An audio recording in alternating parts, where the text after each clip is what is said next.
Bienvenue sur cette session de formation sur l'application mobile, sujet du jour. Alors aujourd'hui, au sommaire, donc on va faire le point sur comment créer une session utilisateur, puis importer ces données sur l'application. Donc on va repartir vraiment depuis le début. Ensuite, on verra comment naviguer et saisir des données dans l'application. Puis pour finir, on verra les différents paramétrages possibles et la relation qu'il y a entre l'application et le PC.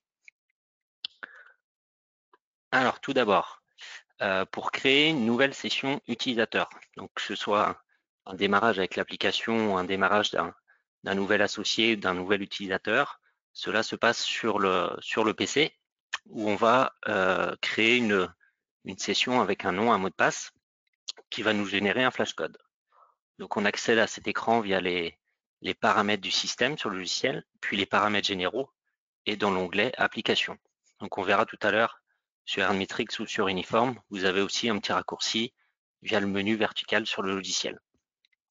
Donc petite info à savoir, le nombre de sessions utilisateurs est illimité, donc on peut créer autant de sessions qu'on a d'associés ou de différents publics qui voudraient avoir accès aux données de votre exploitation. Et par la suite, on va voir comment importer ces données sur l'application mobile. Donc là, on est sur le téléphone où au préalable, on aura téléchargé son application via le Play Store ou l'Apple Store, tout dépend de son téléphone. On a la possibilité de tester l'app en mode démo. Bon, vous, aujourd'hui, ça ne vous concerne pas parce que vous avez tous les deux déjà le module de lien avec l'app. Et ensuite, on va tout simplement aller chercher notre base de données avec le flashcode qu'on a créé sur le PC. Et puis, on va pouvoir directement importer ces données. Alors, on va faire une petite démonstration en direct. Donc, comme je vous le disais tout à l'heure, vous avez le raccourci ici à gauche sur le logiciel pour ouvrir directement la fenêtre de configuration de l'application. Donc là, j'ai créé mon utilisateur, mais on peut tout simplement faire nouveau pour aller ajouter un nouveau compte utilisateur. Donc, par exemple, je vais modifier, je vais supprimer celui-ci pour le recréer. Donc, je fais nouveau. J'indique mon nom d'utilisateur, mon mot de passe et mon flashcode est généré. Donc c'est la seule manipulation qu'il y a à faire sur le PC pour le moment. Ensuite, on passe sur le téléphone mobile. Alors, je vais essayer de vous afficher l'écran de mon téléphone, voilà. Donc j'ai tout simplement téléchargé l'application Ernmetrix ou Uniform et j'arrive sur cet écran d'accueil. Donc je fais continuer. J'arrive sur l'écran où on va pouvoir sélectionner les différentes options. Donc nous concernant, c'est la première option. J'ai le module de lien avec l'application. On a aussi l'option, comme je le disais, de pouvoir tester éventuellement l'application avec une version de démo, où là on va charger une base de données lambda, où vous allez pouvoir naviguer, saisir des données pour voir un petit peu comment fonctionne l'app. Je continue et donc j'arrive sur l'écran de configuration de la base de données. Donc c'est-à-dire pour venir charger ces données, on va pouvoir aller chercher le flashcode dans la ligne serveur avec le bouton du flashcode. Donc tout simplement, il suffit de presser le flashcode et on va pouvoir flasher celui qu'on a renseigné sur le PC. Voilà. Et à partir de ce moment-là, mon nom d'utilisateur s'est directement renseigné. J'ai juste mon mot de passe à indiquer. Garder les données, ça vous permet de conserver le nom d'utilisateur et le mot de passe pour les futures connexions. Ça vous évite de le retaper à chaque fois. Et ensuite, on fait connexion. Et à ce moment-là, donc la base de données est en train de se télécharger sur l'application. Voilà, donc j'arrive sur ma page d'accueil. Donc c'est assez simple de créer une nouvelle session utilisateur et de télécharger les données sur le téléphone.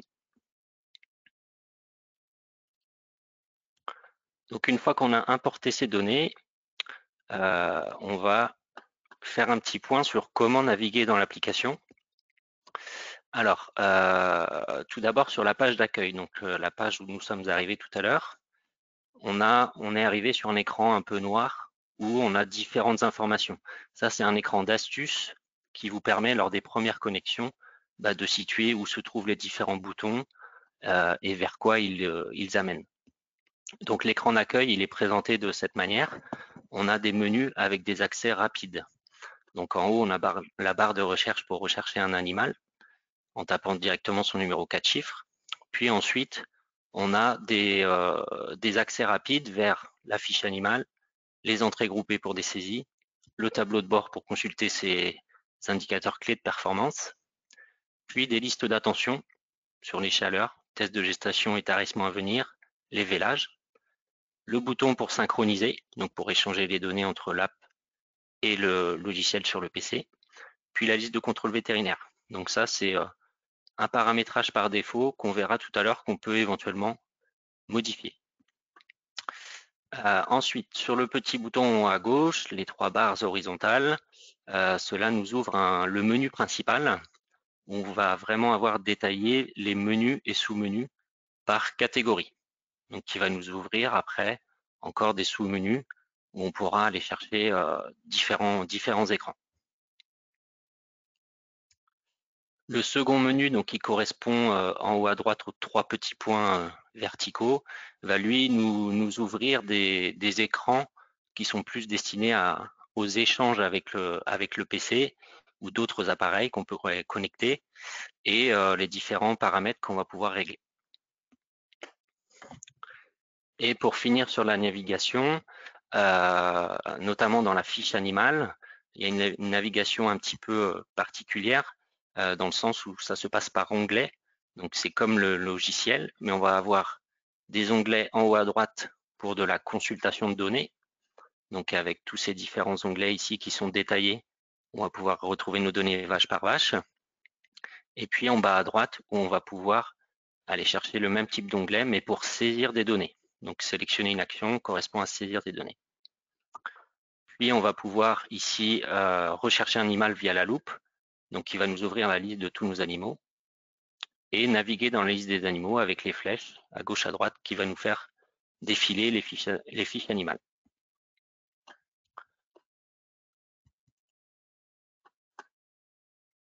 Donc ensuite, pour saisir des données dans l'application, on a globalement 3 possibilités. Soit via la fiche animale, soit via l'entrée groupée pour saisir la même information pour plusieurs animaux, ou soit via les listes d'attention qui sont déjà présentes en raccourci sur le tableau de bord comme on a pu le voir tout à l'heure.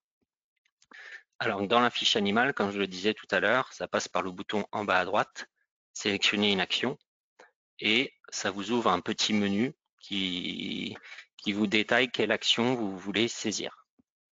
Alors on va faire une petite démonstration sur le téléphone.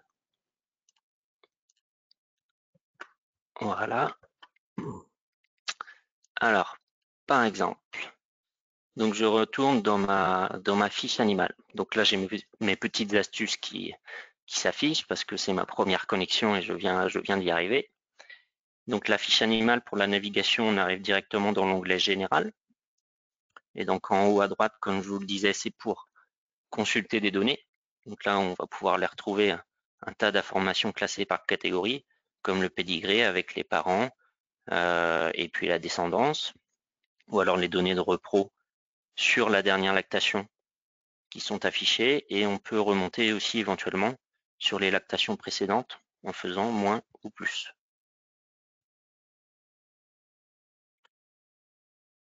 Et ici, en bas, sur la petite loupe, je vais pouvoir ouvrir ma liste des animaux et les faire défiler pour aller chercher ma fiche animale. Donc sachant que les codes couleurs qui sont présents sur le logiciel sur l'état des animaux suit aussi partout dans l'app. Donc on voit les petites pastilles à droite qui nous permettent de savoir si la vache est vide, si elle est gestante, inséminée ou alors si elle est stérile. Et au niveau de la saisie de données, donc on ouvre le petit onglet en bas à droite qui va nous permettre d'aller choisir quelles données on peut aller saisir. Donc un petit exemple, on est à la traite le matin et on a l'animal 2711 qui nous fait une petite mamite. Donc je peux aller chercher la vache 2711, je sélectionne mon action en bas, maladie, je vais pouvoir aller chercher ma maladie, je vais peut-être un peu vite, on a le résumé du numéro animal, la date et la maladie, avec la petite loupe pour aller la chercher. Je vais pouvoir lui dire qu'elle fait une mamite légère, l'emplacement de la mamite, et je vais pouvoir aller coller un plan de traitement. Donc, par exemple, mastigette, et donc il nous affiche en dessous directement le plan de traitement, et je peux valider. Voilà, donc après, si je vais consulter ma 2711, dans l'onglet santé, on voit que ma mamite légère est affichée à la date d'aujourd'hui avec différents antibiotiques qui ont été administrés. Autre exemple, j'ai eu un vélage ce matin pour la 2636. Donc 2636, je sélectionne mon action vélage. Donc là, c'est à la date d'aujourd'hui, donc facilité vélage sans aide. On prend entrée éventuellement une remarque et on peut directement créer le veau. Donc elle nous a fait une femelle, le numéro de boucle se déclenche. On peut aller modifier la robe, la race éventuellement, le poids, entrer le tour de poitrine et un nom.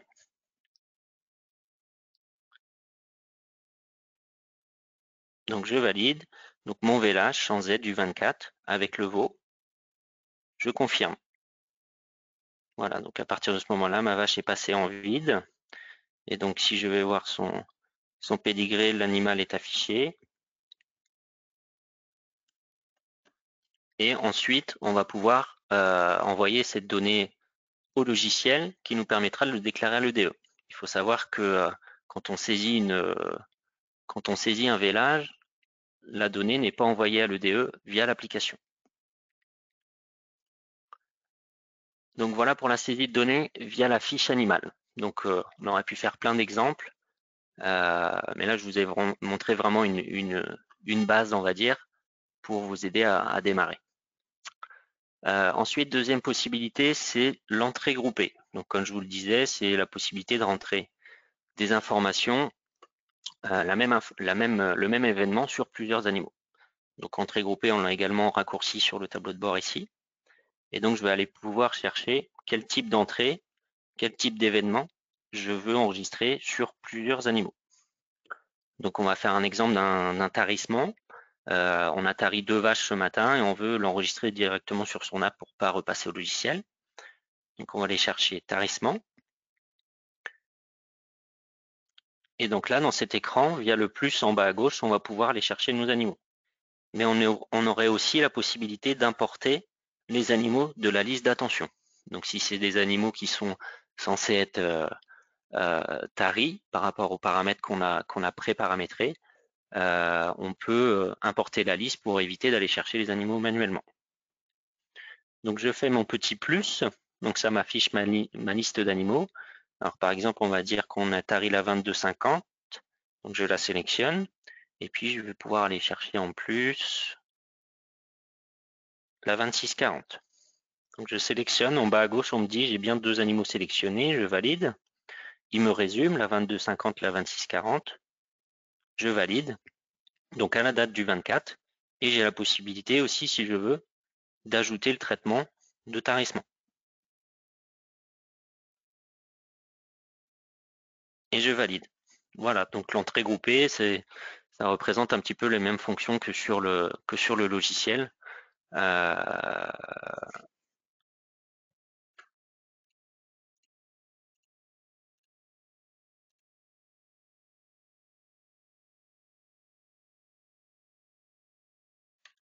Oh, excusez-moi, j'ai perdu le son. Voilà, donc je disais, l'entrée groupée, ça représente un petit peu les mêmes fonctions sur le logiciel. Et pour finir, troisième et dernière possibilité de saisir des données sur l'application, c'est via nos listes d'attention. Donc là, c'est une manière assez simple de valider des événements qui sont prévus par rapport à ce qui a déjà été enregistré sur l'app. Donc on peut prendre l'exemple d'une personne qui vient faire des échographies chez vous pour voir quels animaux sont gestants. Donc je peux me rendre directement via la liste d'attention test de gestation qui est sur l'écran d'accueil. Donc on nous remet toujours nos petites astuces. Et donc là, j'ai ma liste des animaux qui sont inséminés depuis tant de jours et qui seraient éventuellement à échographier. Donc on peut très bien être à côté de la personne qui fait les échos et puis d'arriver vache par vache et d'aller sélectionner directement la vache qu'il est en train d'échographier. Donc par exemple, on arrive sur la 2655, donc je peux la cocher. Et en bas, vous voyez, s'affichent les informations utiles à éventuellement communiquer à la personne qui est en train d'échographier. Donc comme quoi elle est inséminée depuis 53 jours avec le taureau créole toy. Et je peux aussi cacher, en cliquant sur le petit œil, cacher ces infos ou les remettre. Donc admettons, la personne nous dit la 2655, elle est gestante, donc je valide. Donc en date du 24, je vais aller chercher le résultat gestante et je confirme. Donc à partir de ce moment-là, l'animal est sorti de la liste d'attention. Dans cette liste d'attention, on a la possibilité aussi de filtrer les animaux qu'on peut voir en fonction du groupe d'ALIM. Donc on voit en haut, on a tout groupe d'ALIM, mais je peux aussi aller chercher un groupe différent et aussi filtrer par groupe étable. Ou si notre liste est trop longue, on peut aussi cliquer sur la petite vache avec la loupe qui va nous permettre d'aller chercher des vaches en particulier. Et donc même possibilité que tout à l'heure, on a possibilité de faire des entrées groupées, donc plusieurs animaux à la suite qu'on sélectionne, 4 animaux sélectionnés, et là on va pouvoir dire celles-là, elles sont non gestantes, et je valide la donnée. Donc voilà, c'est une manière assez simple de saisir des données via les listes d'attention. La seule différence entre liste d'attention et entrée groupée, c'est que la liste d'attention ne va pas nous permettre d'ajouter des animaux qui ne sont pas concernés par l'attention. Donc c'est-à-dire un animal où on n'aurait pas enregistré l'insémination, mettons, qui serait vide. On ne va pas avoir la possibilité de la rajouter dans cette liste et de la saisir en même temps que les autres qui sont concernés par l'attention test de gestation. Voilà globalement pour la saisie des données. Si vous avez des questions, n'hésitez pas à prendre la parole ou à nous mettre une petite question via le chat. Maintenant, je vais passer aux différents paramétrages qui sont possibles sur l'application. Alors, on a deux manières de paramétrer des choses dans l'app. Donc, directement dans l'app, on va pouvoir aller régler des éléments tels que la taille du texte, disposition de l'écran d'accueil, les différents affichages des onglets, des recherches et quelques options supplémentaires. Mais on a aussi une partie sur le PC qui va nous permettre de modifier notamment les réglages des listes d'attention, d'actions combinées, de contrôle vétérinaire, et de modifier aussi les indicateurs clés de performance du tableau de bord.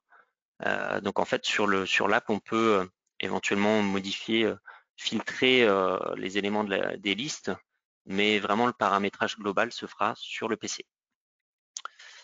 Alors pour les paramétrages dans l'app,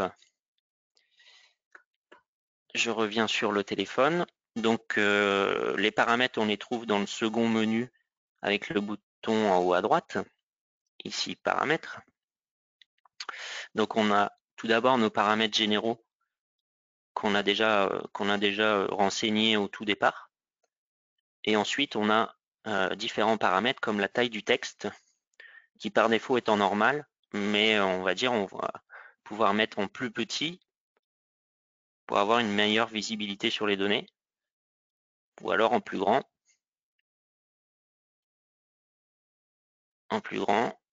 voilà, pour pouvoir avoir une lecture un peu plus facile.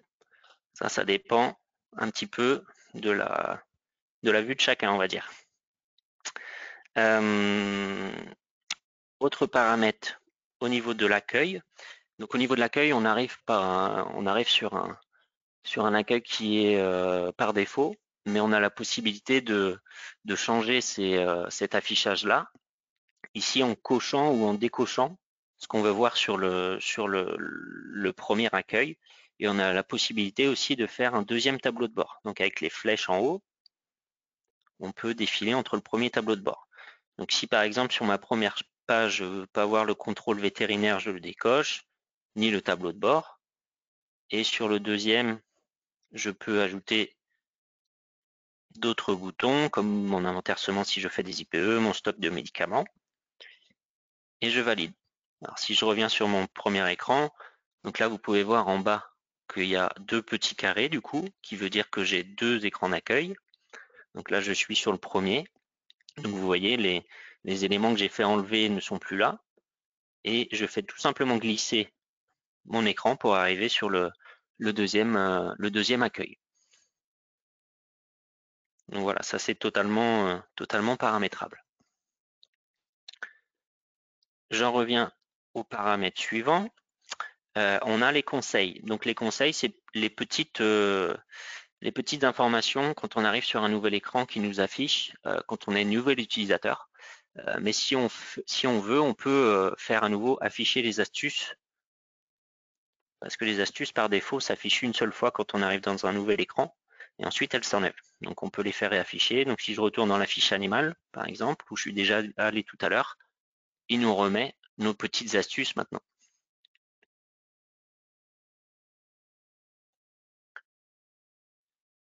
La suite des paramètres, onglet et recherche.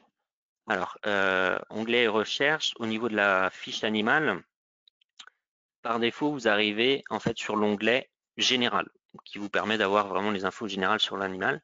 Mais si vous vous servez de l'application plus pour la consultation de données sur un autre sujet, comme par exemple la repro qui vous intéresse le plus sur l'application, on peut choisir la repro. Et donc là, quand je vais dans une fiche animale, j'arrive directement sur l'onglet de la repro. Donc ça se paramètre. Et après, le paramètre reste par défaut sur toutes les fiches animales. Vous arriverez dans l'onglet repro. Et les listes, alors ça, c'est pour paramétrer ce que vous voulez voir d'afficher, notamment dans vos listes d'attention ou d'action, comme identifiant de l'animal. Donc par défaut, c'est le numéro 4 chiffres.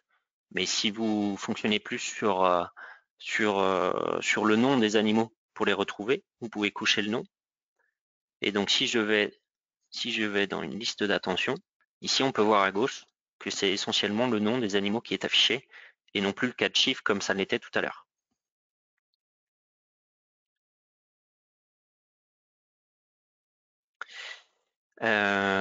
Suite des paramètres, donc recherche animale. Ça, c'est pour régler par défaut par quel type d'identification vous recherchez les animaux. Donc par défaut, c'est sur le numéro 4 chiffres, mais on peut aussi dire éventuellement sur le numéro de boucle. Et colonne 2 et 3, c'est l'affichage qui va être fait dans les listes de recherche. On peut choisir d'afficher le numéro de boucle, éventuellement le nom, le groupe d'alim. Si par exemple, vous souhaitez voir plus le nom et le groupe d'alim dans vos recherches, vous pouvez faire un paramétrage comme ceci. Et donc là, si je vais rechercher un animal dans une liste, on peut voir que la première colonne, donc c'est le numéro 4 chiffres par lequel on choisit de rechercher. Et ensuite, on a le nom et le groupe d'alim qui est affiché.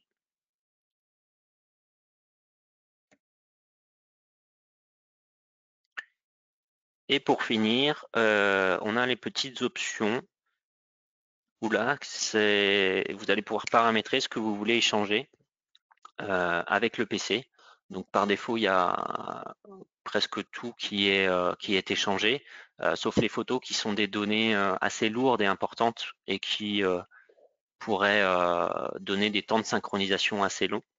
Donc on évite de les échanger, mais les autres données, vous pouvez choisir aussi de ne pas les changer avec le PC. Voilà pour les différents paramétrages sur l'app. Et sur le PC, les paramètres se situent dans la même fenêtre que tout à l'heure où on a renseigné notre nouvel utilisateur. Dans le petit plus, vous avez les pré-réglages des listes d'attention, d'actions combinées, de contrôle vétérinaire et les paramètres du tableau de bord que vous pouvez les modifier ici. Donc sur l'application, si par exemple j'ouvre mes paramétrages de la liste d'attention, ici on est bien sur l'application pour nos réglages et vous allez pouvoir dire les tests de gestation, je veux aller les chercher plus loin, je veux qu'ils me les affiche 25 jours en avance sur l'app, celle à tarir pareil sur 15 jours. J'enregistre mon pré-réglage bien sûr et je fais OK. Et donc là, mon pré-réglage de la liste d'attention est modifié pour l'app, exclusivement pour l'app.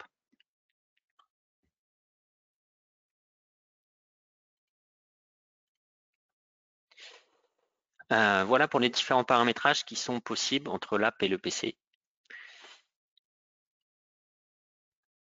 Alors, partie suivante, on va voir la relation qu'il y a entre l'app et le PC. Donc, il faut savoir que tout passe par de la synchronisation des données. Donc, il faut vraiment faire une action sur l'application pour importer les nouvelles données du PC vers l'application ou exporter les données enregistrées sur l'application vers le PC. Donc, ça passe forcément par des demandes de synchronisation. Synchronisation qui se fait en ayant une source internet. Donc que ce soit Wi-Fi ou données mobiles, la synchronisation fonctionne. On n'est pas obligé d'être sur le même réseau que le PC. Ça se fait de n'importe où. La synchronisation demande juste une connexion internet. Alors juste pour vous montrer les différents écrans de synchronisation. Donc comme je vous avais montré tout à l'heure, sur l'écran d'accueil, on a la petite touche synchronisation qui nous dit ici, qui nous demande plutôt qu'est-ce qu'on veut faire, soit réceptionner les nouvelles données. Donc ça, c'est les nouvelles données qui sont sur le PC et qui peuvent revenir vers l'app. Afficher les modifs, ça c'est nos enregistrements qu'on a réalisés dans l'application, notamment aujourd'hui. Donc on voit bien qu'il y a nos tarissements, nos constats de gestation, notre vélage, le mastigette de ce matin pour la mamite. On a la possibilité aussi, si on s'est trompé sur un des animaux, de sélectionner et de faire modifier. Donc on peut tout simplement aller changer un constat si on se rend compte qu'on l'a mal saisi, avant de synchroniser avec le PC. Et dernière option, on a la possibilité d'envoyer et recevoir les nouvelles données directement. Donc là, l'app va envoyer ces données saisies et puis va recevoir en retour les données du PC. Un petite astuce aussi en haut à droite, on a la page enregistrement qui revient à la même page qu'on avait tout à l'heure dans l'écran de synchro. Donc on peut aussi passer par là, aller voir nos enregistrements. Et quand c'est OK, on a la touche en bas à gauche pour synchroniser. Voilà, il y a un peu deux manières d'y arriver.